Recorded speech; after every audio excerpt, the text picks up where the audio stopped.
A unified community goal, written by Greths and voiced over by LastOfSpades.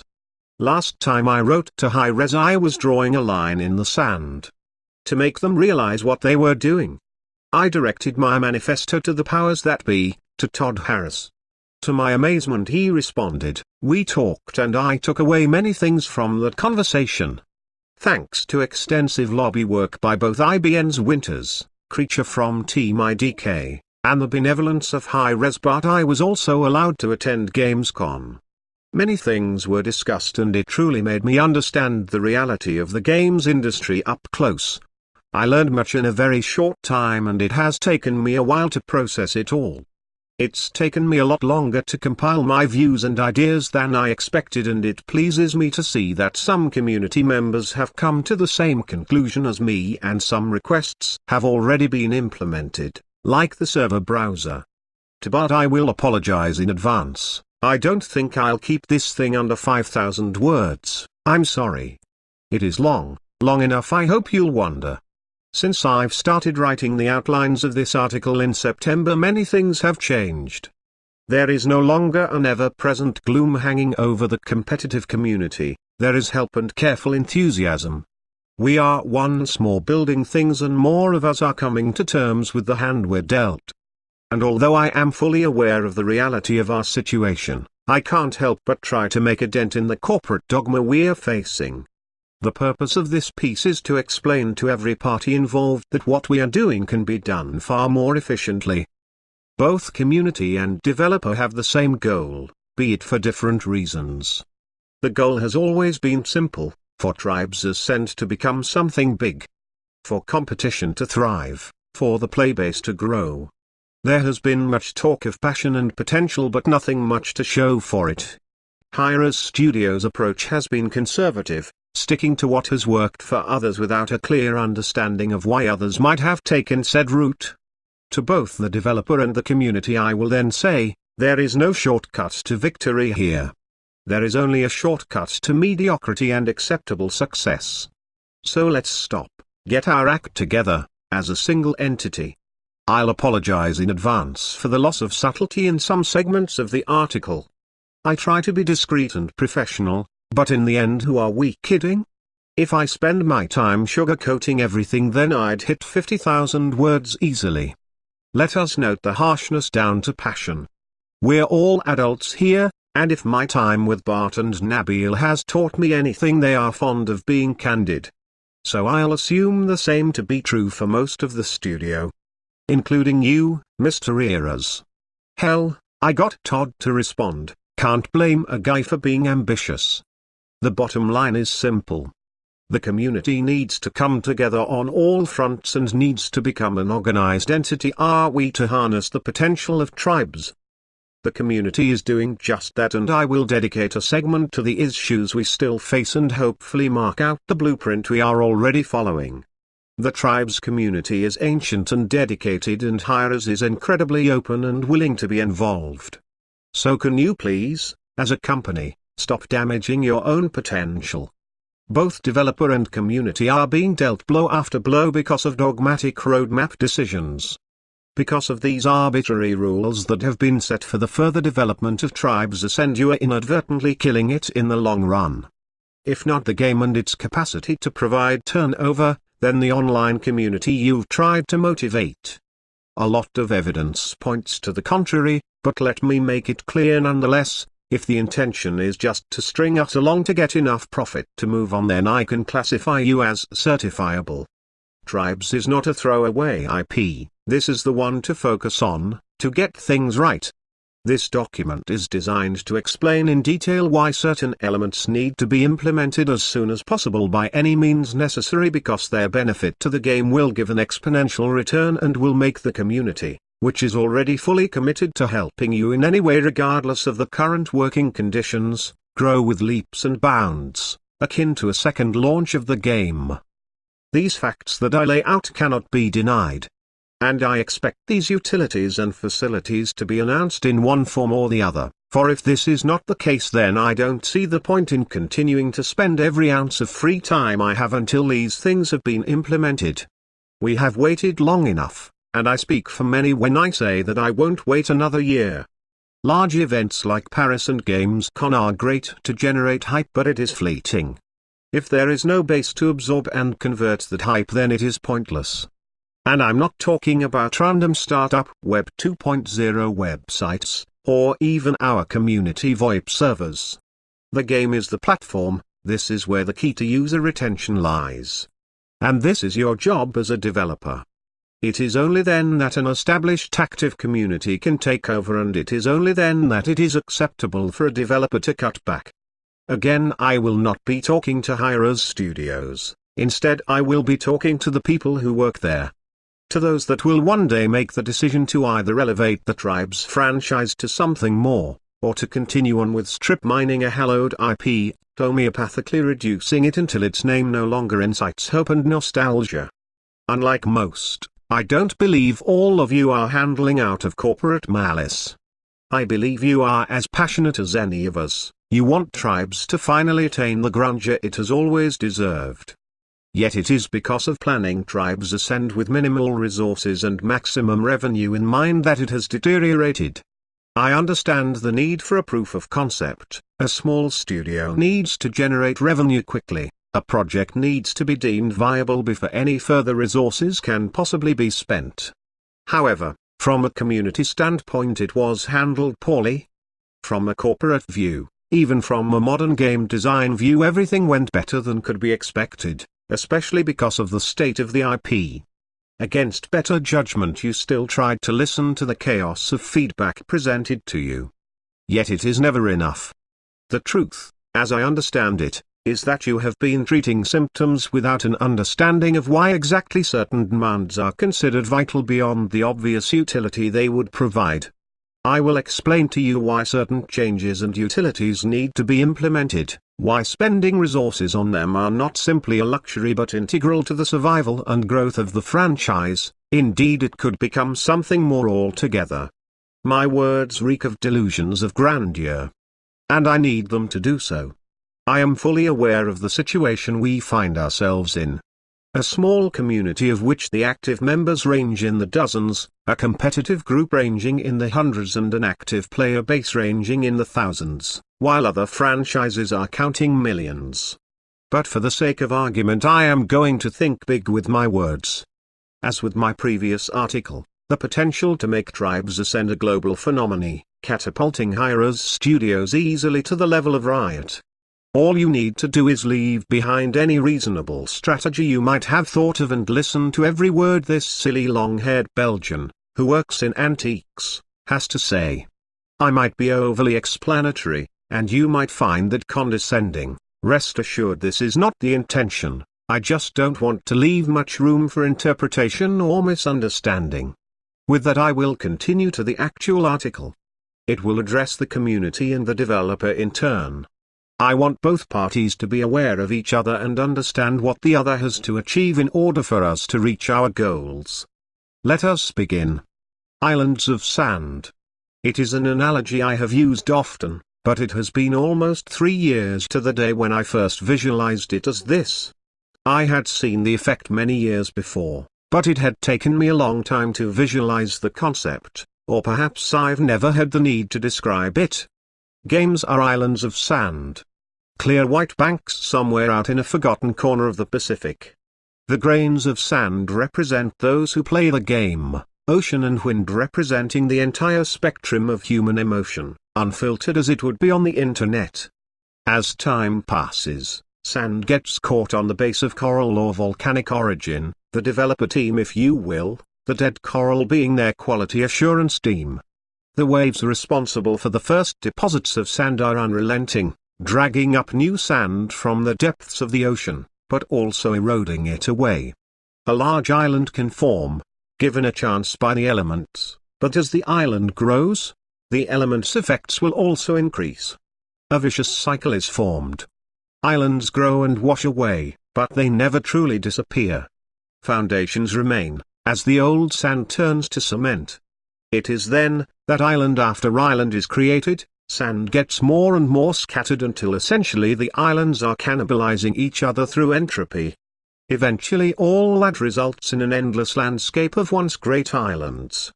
Tiny banks scattered across the surging, unchecked ocean, none ever rise to challenge the mainland in its vastness. It is then, by chance, that a single seed of dune grass finds its way to one of those islands. It's not one of the largest banks, but there is enough uncemented sand for the seed to sprout. The grass thrives and binds the sand together, no longer sweeping it away. The island is no longer the subject of entropy, it grows more lush. Other, larger plants find their way to the island, and in return it is able to retain more sand. It might not grow to be the largest, but in the endless turmoil of entropy it shall be the eldest and a source from which all other seeds will originate. That single seed needs to represent the active online community. This has become so rooted in my mind that the Sandbox Clan became a subtle play on words. The idea of children playing on the islands, building castles the wind would sweep away. But because of those lost castles the children had learned to play together. The idea was ambitious, the working title an obscure reference known only to a forgotten group of people. But the fact that you're reading this gives me hope, something like this might actually come to exist. The active community and the community that precedes it. The simplest definition of a game community would be anyone who performs an action relating to the game outside of actually playing it. This will always be a very small percentage of people playing a game, even when you consider that the act of participation can be as small as typing in the in-game chat. It is possible these people will eventually find their way to various official forums or other mainstream ways of expressing opinions. These are usually impossible to moderate, as they are either flooded or are not intended to be valuable sources of feedback, or naively are.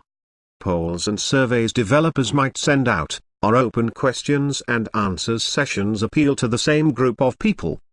The active community is a term used to describe those that are actively engaged in constructing third-party organizations.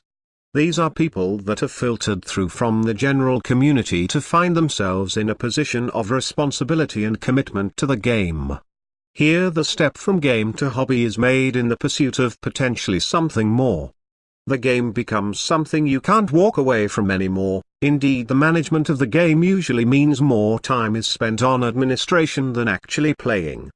Clans and teams can also be counted towards this group. Although they require use the infrastructure of the active community, it's a symbiotic relationship, one usually doesn't exist without the other. This distinction is important.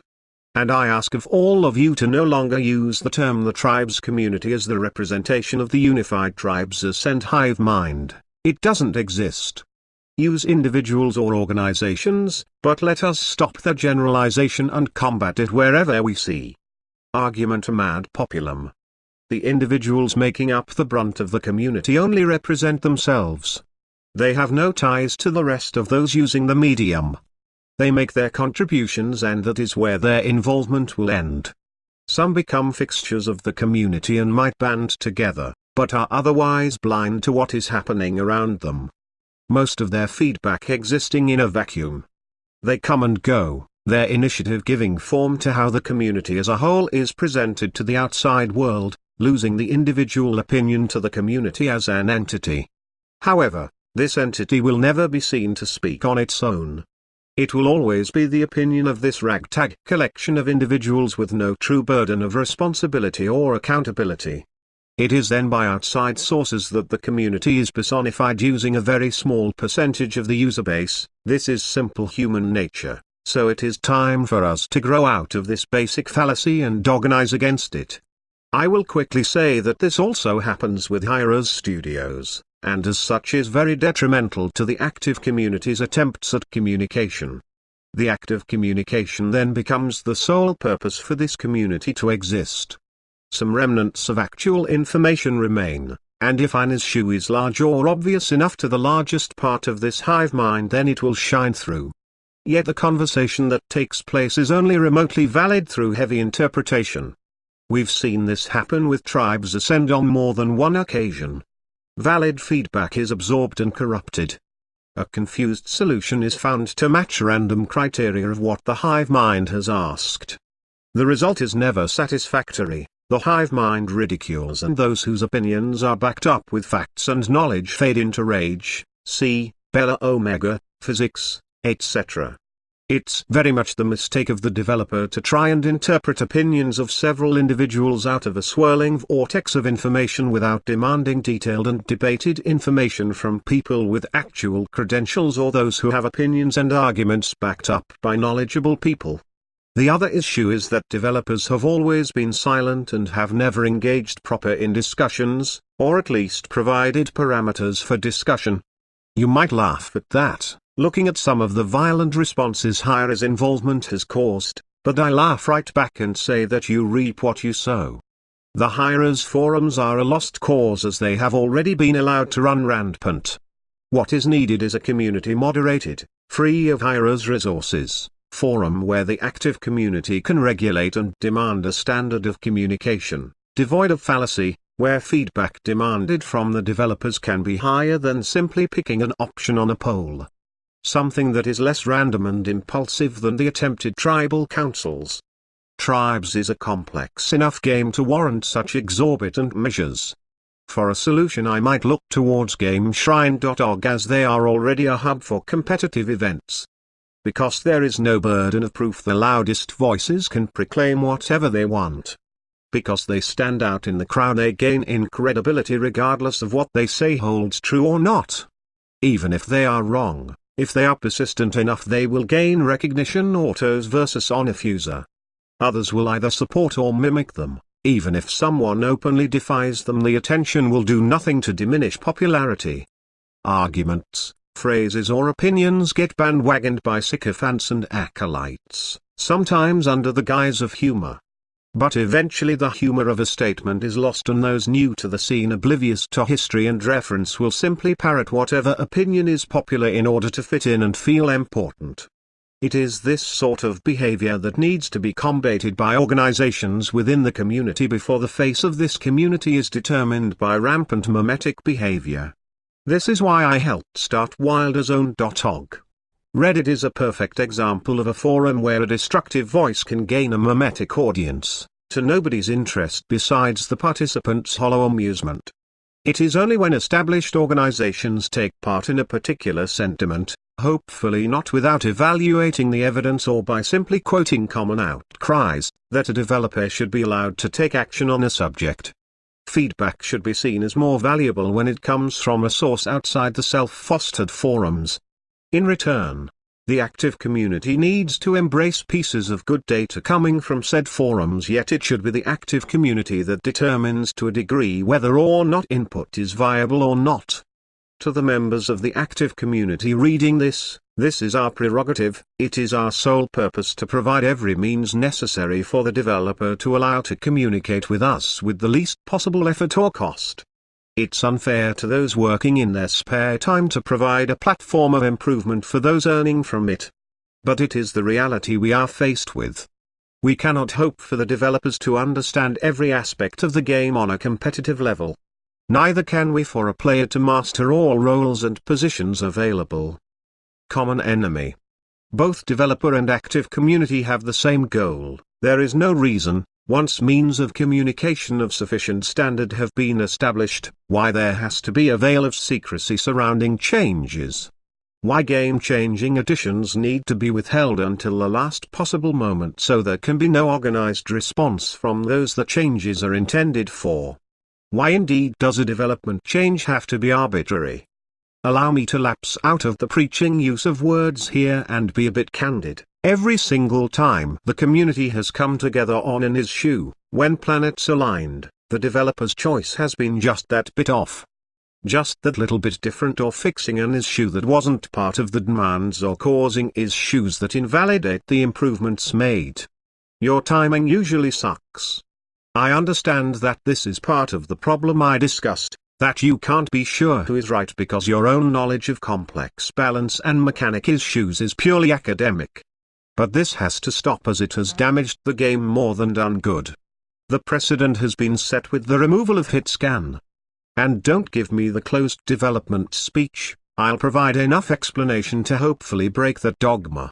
And frankly, if you're not sure about whether or not a change will work, or are surprised when the internet is set alight at the mere mention of the suggested change, how about you come out and ask?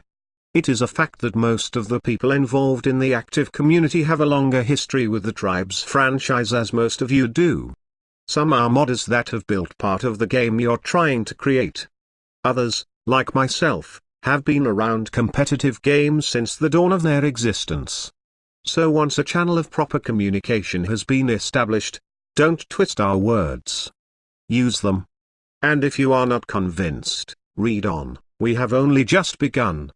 Community websites and council. It is an inherent weakness of the active community to fracture and combat itself. Cliques are formed and a world capable of instant international communication is divided by time zones and old feuds. I speak now only to the active community of Tribes Ascend. It's time we bring together everyone who wants to grow Tribes Ascend as a competitive game. We need to stop dividing the community further into smaller and smaller projects. If one is concerned about becoming the best and biggest or the one with the most power over the community, I would ask you to stop and look around. We are competing over something that doesn't exist yet. What we need to do is set forth and find all the isolated projects and website communities and bring them together. This gives Bart, Apk and anyone else involved with the goings-on of the community a clear picture of the progress we are making. Trust would only have to be placed in a single group of people. The organizations we run can still focus on their individual strengths, and would still be the authority they have become, a single voice on specific subjects. I have seen significant progress in this regard, but I am convinced that there are voices and minds screaming into the darkness and not being heard. A lot of energy has been lost in determining who controls what and why. The end result being disastrous simply because there was bickering. At this point, allow me to say I don't give a shit who does what, as long as nobody is excluded and nobody is doing double work so things actually get done. If we don't do this, one group is going to win the privilege of lording over a wasteland. And so I propose the following: let's talk to each other. Let's set up a community council once or twice every month depending on what has transpired in the active community to find out what everyone is up to, or what ideas might spring forward. This kind of meeting has happened in the past, now it is time to structure it. Subjects would be sent in, speakers appointed and open to everyone. It could also be used as a forum to voice opinions or take votes. Our community is small enough to have a very focused form of democracy. It could also be a source of questions and answers. When the council has been proven to be of sufficient standard, we might rope in a developer. This would be different from a tribal council, as it would be for information purposes only. No decision should be directly decided through the council, only subjects should be brought forward to be discussed in more detail. One thing that should be stopped is the implementation of rushed solutions before careful deliberation and debate. This would be different from behind the blue plate, although some things might overlap. It would only focus on specific topics of community development and wouldn't be for purely informative purposes but for constructive discussion. It would embody the process that comes before. It is only when there is an informed, organized base acting as a buffer between player and developer that demands can gain critical mass. The organized active community then has the weight and influence to take global action. Why the fight is worth it, for both of us. In the cycle of digital entertainment, a comparison can be made with art. At first I thought the flow was reversed. In art there was once great skill and graphical quality, imbued with thought and meaning. Artists then sought to simplify the images to find the essence of what they wanted to represent. Techniques faded as it was no longer needed to excel at the arts, as long as you can bullshit about it enough. In games, first came this essence of competition. 2 paddles and a ball. Then the graphical element improved and even the nature of the competitive element. In games it is not the essence that was all that remained, it has all but vanished. All that remains is a bare minimum form of essence, one at the pinnacle of graphical representation. Much like all human creation in a consumer world. Think of one thing that has not diminished in quality of essence. So few things have improved in essence compared to cosmetic improvement. the illusion of superiority simply by dressing it up nicely. As a culture we should be embarrassed this is still tolerated. But as I said, at first I believed this to be true, but it is not quite as simple. Art did not originate in the form of ancient Greek statues. It started as crude paintings on a cave wall. Indeed, much like two paddles and a ball, it started with pure essence and only evolved from there. So my hope is that art has simply moved further down the cycle. And I hope that the entertainment industry can skip the exploitation of essence and that players are intelligent enough to grasp the irony of gaming's future. Andy Warhol. Sure, the analogy has flaws. And yet. The rise of independent developers could be mistaken for the emergence of expressionism. For some time now games are becoming simpler of form yet gaining in depth once more. Mojang, however, might have already skipped into cubism. I am not prophesying the end of the title just yet. What I am saying is that it is not a development sin to add to a IP instead of taking away from it and simplifying it, exploiting it for a bare minimum return at bare minimal risk. The gamer audience has grown, not because developers insist on mainstreaming, but because the infrastructure surrounding games has become cheaper and more accessible. In the mid-90s people didn't play a game because they didn't know how to access a DOS directory. The other half didn't have an internet connection, so forget the forming of communities and competition outside of a dorm or a local group of friends. There is a very large untapped group of competitively minded people who are bored out of their skulls with the current mainstream FPS game. Tribes Ascend is not a niche game. The first games were too advanced graphically for their time and the internet was still in its infancy. This prevented it from reaching the audience it required. Yet all whom did experience it at its height, even for only a handful of moments, have not stopped talking about it in over a decade. There is a reason why the veteran community is so fundamentalist. The reason competitive games exist today is because a very specific ecosystem formed. In order for any game to mature into a competitive stability, that ecosystem needs to be recreated. Not to the fulfillment of the definition of the term or bare minimum, but to a functional standard. For example, putting spectator mode in is good, telling us you implemented first-person spectate is a blatant lie. Each time the islands rise from the ocean, the same people with the same ideal, only each time they are isolated, surrounded by water. Each time their efforts simply go to waste because nobody is there to take their place, instead the cycle starts over. A case study of competitive games, a focus on Tribes Ascend, a timeline of demands. Tribes Ascend isn't working. This has been the conclusion based on observation of statistics. It's a game with a very high skill requirement, high skill ceiling and very steep learning curve, which means it is hard to get into and even harder to improve in. People try, fail and quit. It is only a small group of people that enjoy this challenge. Tribes Ascend is therefore a niche product. One that happens to have a very vocal community. These players are remnants of the older Tribes games, or other skill games that have met with the same fate as Tribes.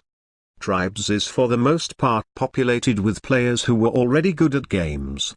It has no potential to grow considering the current gaming demographic. And yet it is happening elsewhere. Allow me to explain what is wrong here. Allow me to explain why things are the way they are. Why I bother to write this. StarCraft, Quake, Counter-Strike, Tribes. Even Call of Duty. You'll notice that there is only one RTS there. That is because StarCraft is an anomaly upon an anomaly. Trying to recreate it from scratch will fail time and time again as it has had too much history.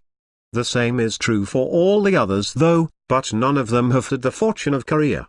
All these games have sequels. Each time the game has diminished in complexity and it has decreased in depth. Skill requirement and skill ceiling have been dampened significantly, and yet the facilities of the games have always improved. Indeed, each cycle has less skill to teach and show, but better tools to do so. So the illusion of true skill in games, which makes League of Legends a shell sport, is enough to convince a new generation that there is nothing wrong. In an age where a game like Team Fortress 2 is still alive because of constant support, note, A large part is community generated, and a very dedicated active community. But let the record show that especially TF2 has gone through constant iterative development, growing to match the capacity and requirements of its community. A sequel to the game will not have that luxury. Also note that the facilities that Valve provides are above and beyond the highest requirement. Team Fortress is also the biggest question of what if Valve gutted the competitively viable Team Fortress Classic in order to make an easily accessible mainstream game. One wonders what would have happened if a game, keeping look and feel the same but introducing old-school mechanics, would still be as viable. Even at the crawl space level skill ceiling TF2 has compared to TF, there are clear gaps between pure casuals and good players. Would another level of skill above good really make a difference with sufficient utility? StarCraft 2 argues it wouldn't. Because of a base flaw in the development cycle, as the game grows there is no linear growth in skill and exploration of the skill ceiling. When the active community cannot grow together with the play base, that base becomes uneducated. On the one hand, the competitive community grows, demanding facilities to occupy it. On the other hand, feedback becomes chaotic as it is now coming from all levels of skill. The current tribe's active community is failing to raise a second generation of active players because it lacks the facilities to do so. This is not a flaw inherent to Tribe's Ascend, although the situation is most dire here. All current games suffer from this. To understand why certain demands are essential to the creation and survival of a large and functioning competitive player base, it is necessary to illustrate the development history of the first generation. You are removing seemingly redundant components from a machine you do not understand. When it eventually breaks down, you blame it on the age and the initial design of the device, disregarding the pile of vital components removed.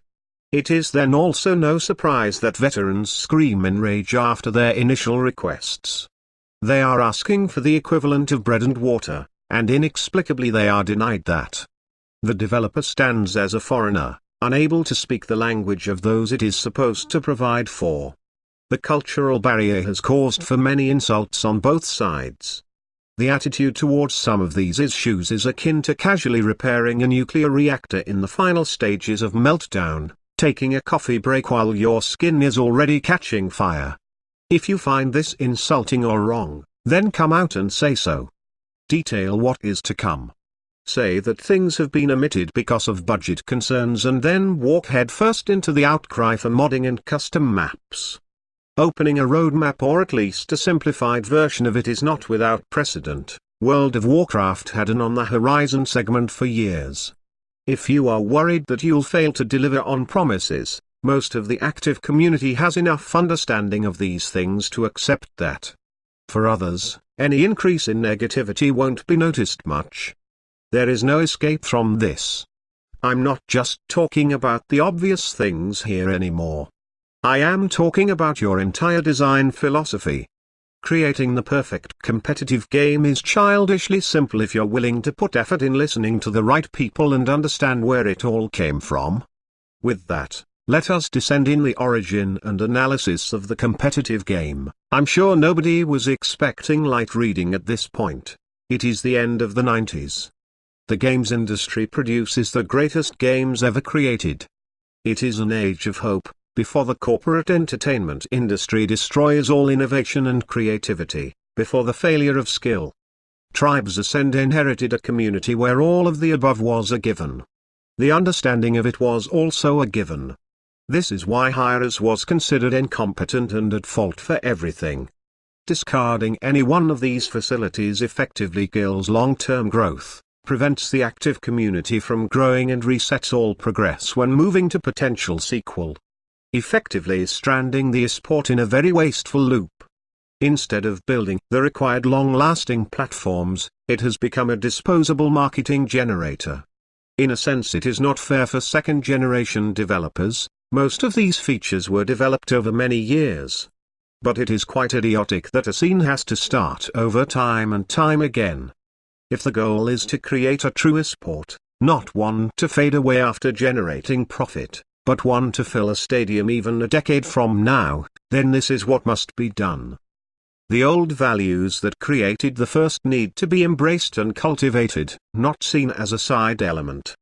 A much worse game than Tribes Ascend can become an esport if facilities are provided. Just look at the entire MOBA genre. But the difference is, Tribes is a true sport, as was Brood War. The excitement would be as real as the skill portrayed. The potential for short-term exploitation is certainly there, but with more focus it could also become something much more. Modding. Saying modding is not an option, or saying it is no priority on the roadmap is like saying humans don't need light to survive as we can function perfectly in the dark. And might I also add that in this case a flashlight is no replacement for the sun. You're right to say that it won't directly bring new people to the game, so it won't affect that statistic. It's the mods and maps that'll bring 'em. Chasing direct returns is very short-sighted. It would be acceptable without precedent, but all over the gaming industry it's already been shown that you're wrong in thinking it's the right approach. And the argument that League of Legends doesn't do it, and coupled to that the fact that Tribes Ascend is free to play, is also short-sighted. It's easily adaptable and filled with potential, especially when taking into account the IP's history and active community. The modding community was already established, and is larger than ever before. You just have to tap into it. Allow me to just bombard you for a moment. StarCraft was balanced through maps after the initial quick fixes of the developers, which were community creations. A third-party map editor was responsible for adding many of the features taken for granted in StarCraft II, Rocks. User settings maps birthed the tower defense genre and prototyped what would become the MOBA genre. Warcraft 3's map editor gave rise to Dota. Quake I was fairly balanced, maps were made for it by the community. Modifications of the game by third parties spawned the Capture the Flag game type, that's right. CTF was created by the Quake I community. It also created Team Fortress, giving rise to the class-based FPS. The problem, however, is the free-to-play angle. Blizzard lost control of what was created with Brood War and Warcraft. ID Software had Quake Icon, getting feedback from players, but then starting with the free-to-play Quake Live ended community modding. League of Legends has little input from the community in terms of actual lines of code and models. And this is the model you are following, knowing that a model like Valve, with regulated community input, would require too much overhead and resources, costing too much for too high a risk before any return of investment. The creation of new game types, be damned if it means losing control over the game, right? In the past all server-side material was thrown into the general public. This was responsible for the birth of the online communities we now know today, as I have explained. But it wasn't so great for the developer. They only got the one-timed purchase. Hacks were also introduced because of this, so Punkbuster and others were born. Server hosting companies meanwhile took in money to host servers over which the developer had no control. Now the developers and publishers aren't just little companies. They are big-time multinationals, so we can't be sloppy with profits anymore. A new game needed to be made because purchases dwindled and lowered in price. This is the point where competition would be at its highest. A new game gets released and the cycle renews, the competitive scene destroyed by splitting the community in half. The islands get scattered to the wind. Activision Infinity Ward killed true COD competition and community creation when they decided to no longer provide server software, deciding to host it all themselves. The Play Now feature seeped in and community growth slowed as there was no need to meet people in servers. In May 2010 the game was cracked, the hardcore competition continued, but it was too late for a large audience. The progress of the games industry to a grown-up corporate world focused on the mainstream market is destroying that which so many developers and publishers advertise they want to create, and obviously only use to hype up their releases instead of functionally using it to keep their games alive longer. The evolution of the gaming industry that Hi-Rez is following is killing that which you need to rely on in order for your game to last. Fixing the mistakes of past game developers while exploiting the phenomena they left behind is the closest we can get to a grandfather paradox in this reality. This is chopping down the last tree on the island because supply and demand dictates it will generate a huge profit. It's convoluted, you should really just give us the game to play around with. Worst case scenario. I've already stated that Tribes 1 came too soon. If it were to be launched today it would reach an enormous community. That community is still out there, but many of them have abandoned gaming altogether because today's games offer nothing more than that which is at the surface. Many in the industry today became what they are because of the modding capabilities of old. Look at Team Fortress, Natural Selection and Dota/League of Legends. Each time it was the developers' loss when they did not embrace their community out of sheer managerial dogma. Modders are usually people who do not choose to play the game but are purely interested in modifying it. These communities breed the modelers and coders of the future, so having a connection to them as a developer is interesting in that respect. Again, it's not a direct return, but really, get off the dogma. Here you have a potential community that can help close that gap between the others. A potential of thousands of man-hours given to you purely out of the religious conviction of those that believe in Tribes as a franchise, who want it to become the game it should have always been. All you need to do then is embrace that which your game is becoming. Easy if you're in it for the money, harder if you believe in the game yet don't understand why demands arise, hence this article. This is not about Tribes Ascend, this is purely about the survival of the IP. Right now you are setting your reputation towards those that have followed Tribes since its inception. There can be other Tribes titles, but your support of the active community will be lost if you do not act soon. The resources of a community a decade in the making. One with the expertise you need to restore this game to greatness. All you will get after this will be a shell. A husk filled with opportunism perfectly in line with League of Legends which you have heavily emulated so far. A revival won't happen a year down the line, by the time the memory has long since faded, and a sequel won't wash away the bitter taste as it will have been rooted deep. Your benefit of the doubt for being a new developer to the franchise will have run its course. The community that is here now, that you need for the game to succeed, will remember enough. As a developer there is no way to gain on those IPs that have harnessed their hype, solidified the, sometimes meager, potential that they had. You'd stand in line like all those others that tried to take the crown off giants like World of Warcraft. Sure, most of those failed projects made money in some way, but was that really the goal? A bit of cash to move on with? Selling gold nuggets you found in the dirt for beads turns a profit too. For a final analogy I'd like to use that gold. You went out into the desert and found a few nuggets, you're happy as you've accomplished that which you've set out to do. Although you've purchased the land you don't see need to continue further, once you require more you'll dig in another place on the lot. On your travels you find yourself standing in black sand, a stench unbearable. It's raw oil, a natural well streaming forward between your feet. But you pass it by, as building an oil rig would not provide a direct profit immediately. Oil needs to be pumped, put into barrels and sold. Refiners need to be found, or worse, a facility would need to be built. The gold nuggets only have to be picked off the ground, sometimes out of the water. It's a direct profit. You're right to be skeptical, as the well might be tiny and not run a profit at all. Or it could be Prudhoe Bay. Let's take an educated guess and say that Tribes might be the latter. This article is not about Hi-Rez Studios, it's about Tribes. You can choose to be its custodian, or its warden. This is the end.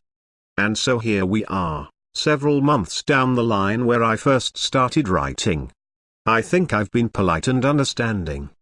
Hiding maybe some feelings that simmer beneath. The Tribes community is not comprised of fools. The benefit of the doubt has worn thin. We are cornered, spending a lot of effort not for the glory of you, but to nurse an ailing friend back to life. What I have done in this article is but skim the surface. 12,000 words simply to change your mind about the way things are happening, or to confirm what you have already decided. And all these demands have stood since Tribes Ascend's inception. We now need proof that things are going to change further. Are we asking much? Is this too much for a small studio to bear? Perhaps. Then embrace us. Show us and let us help you. Drop all the facade, it's tiring. Can you understand how horrendous it has been for us? To try and drag this game back to its feet. To spend most of our free time for the last year on this goal, never knowing what you would do next. Waiting.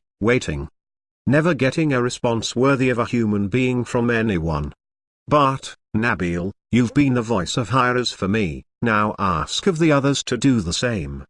Of the community I ask but one thing, help. There is much work to be done still, all I need is a helping hand.